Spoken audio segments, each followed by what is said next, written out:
Check the instruments like a bombardier. Next, test the brakes, Mercury style. 9,000 stops in 10,000 miles. That's what we mean by Mercury quality. In the world of automobiles, the 1960s and 70s were strange times. Whatever their faults, the 60s and 70s have left their mark on automotive history. In fact, the American automotive landscape drastically changed between 1960 and 1979. During that time, most car manufacturers changed their philosophies. Manufacturers downsized and introduced a wide variety of new models. However, one trend that was evident during the time was the rise of luxury models. Considering their cars lacked power and performance, it appeared that car manufacturers were focusing on convenience and interior features. This is the story on the most memorable American luxury cars from the 60s and 70s. First on the list, the Lincoln Continental Mark V Coupe. For 1979, each Mark V designer has expressed his personality in his own Mark V. The Bill Blass edition, as sleek as a luxury cruiser. The Pucci edition, in the chromatic resort look he made famous. The Cartier edition Mark V, understated like a diamond solitaire. After the successful Mark III and IV models, Lincoln presented the ultimate luxury coupe of the late 70s, the Mark V in 1977. Although a bit smaller than its predecessor, the Mark V was still a big car with a long hood and massive bumpers and grills. Powered by a standard 400 V8 and optional 460 V8, it wasn't the fastest car on the road, but it was comfortable and good-looking. Although it had cool opera-style windows on the back and a signature spare wheel bump on the trunk lid, Lincoln offered several special versions made in cooperation with various fashion houses popular with car buyers. Next up on the most memorable American luxury cars of the 60s and 70s is the Chrysler New Yorker Brougham. What a beautiful New Yorker. It's the talk of the town.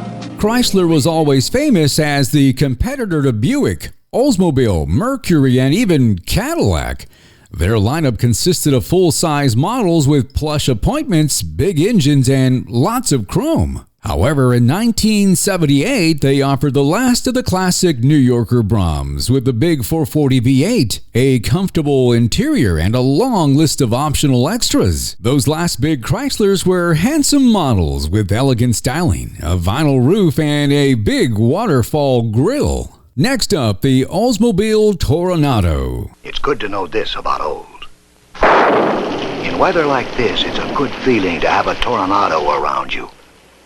Front-wheel drive pulls you through curves rather than pushing, and front-wheel drive gives... Nearly mechanically identical to the Cadillac Eldorado, they dramatically restyled the Oldsmobile Toronado for '79. In a downsizing effort that affected all GM products, the new Toronado featured a chassis that was 22 inches shorter. Also, it had a different body and engine choices. The downsizing was not just simply shortening the last model year, though. In fact, the Toronado was well engineered and produced. The result was a much more compact, efficient car, but with the same level of comfort and driving dynamics. Retaining its signature front-wheel drive layout, the Toronado now featured a 350 V8 as well as the interesting and innovative but not exactly durable diesel version.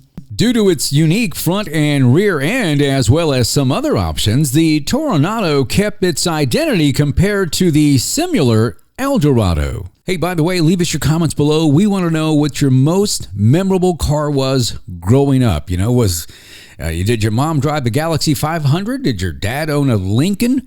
You know, and you guys had the big bucks. For me, my brother, it was the 1968 Bel Air station wagon. So leave us the comments below. We want to know what your most memorable car was growing up. Up next on the most memorable American luxury cars of the 60s and 70s, the 1960 Chrysler.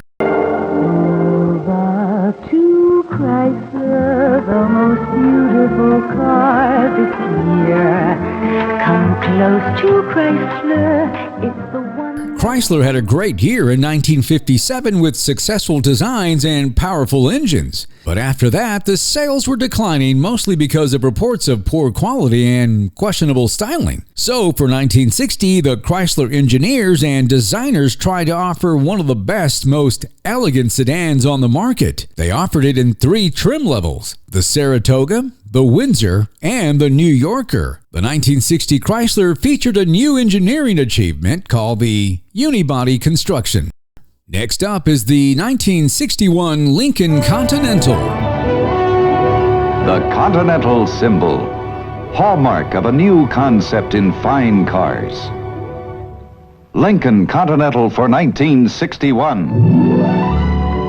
Back in the late 50s, Ford's luxury division Lincoln was way behind Cadillac in sales numbers, popularity, and style. Despite building big luxury cruisers with powerful engines, those late 1950s Lincolns just weren't as nice looking as the Cadillac. Ford decided that it had to change, so the 1961 Lincoln Continental was born. When Lincoln showed the new model, the automotive public was stunned. The best exterior feature was the suicide doors with the rear doors opening towards the traffic. This wasn't the best solution, but it only added to the charm of the Continental. Interestingly, Lincoln offered a cool-looking 4-door convertible model which proved to be popular and unique on the market. Hey, this is part of the video where we'd like to thank our subscribers for supporting the Boca Brothers YouTube channel. Thank you so much. We are doing so well. If you're watching this video, you're not a subscriber, please do us a favor. Like it, subscribe, and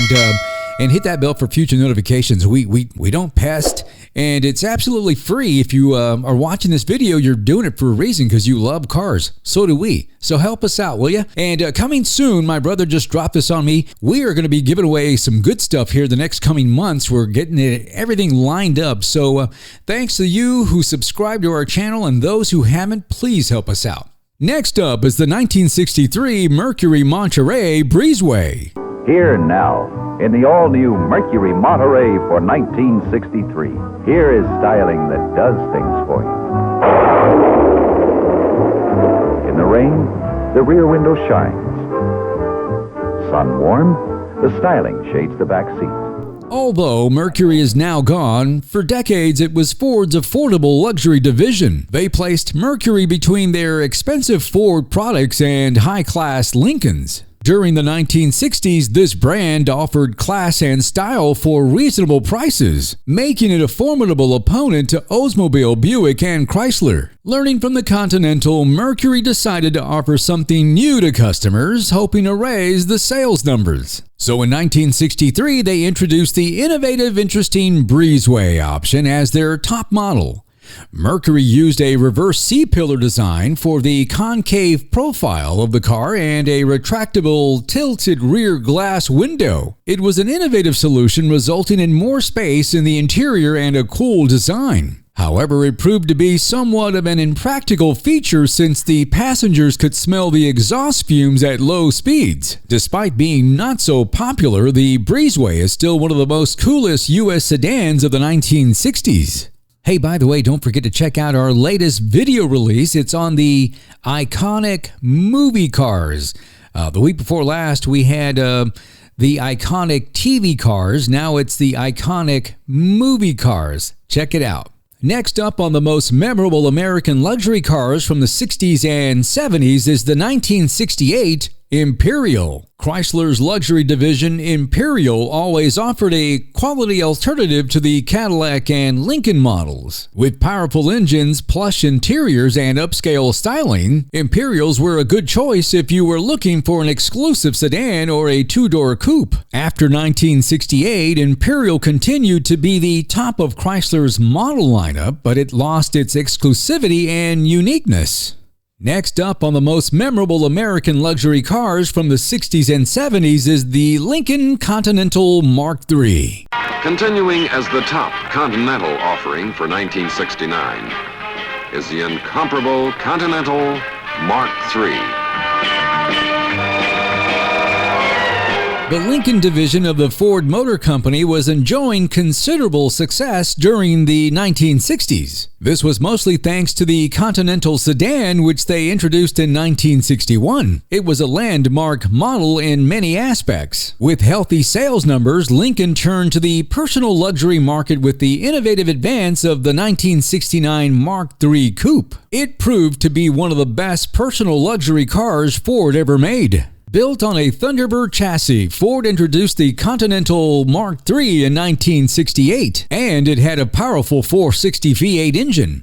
Since the new model used most of the existing mechanics, Lincoln concentrated on the design and equipment. The front had a big chrome grille reminiscent of Rolls-Royce models and hideaway headlights. The trunk had a cool-looking spare wheel bump with Continental lettering. In combination with the vinyl top, the wheel hump made the Mark III's design unique and special. It remains one of the finest personal luxury automobiles of the period.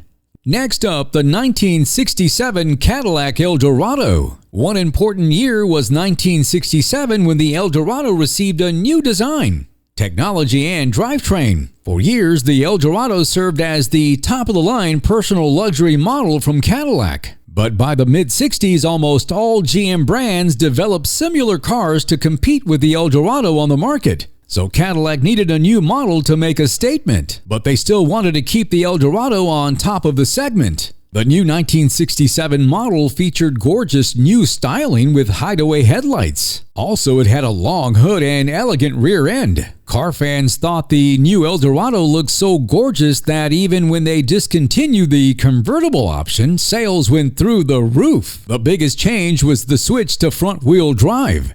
In those days, front-wheel drive was only in those rare foreign models. So when Oldsmobile introduced the front-wheel drive on its 1966 Toronado, Cadillac improved it for use on the Eldorado. With this feature, the Eldorado had nearly perfect handling and driving dynamics. However, it still retained the mighty 340 horsepower engine and all the Cadillac characteristics. Hey, that about wraps it up on the most memorable American luxury cars of the 60s and 70s. We want to know what you drove in the 60s and 70s. Leave your comments below. We want to know what your mom and dad drove when you were a kid in the 60s and 70s. It's like, subscribe, and hit the bell for future notifications. Thanks for watching the Boker Brothers YouTube channel.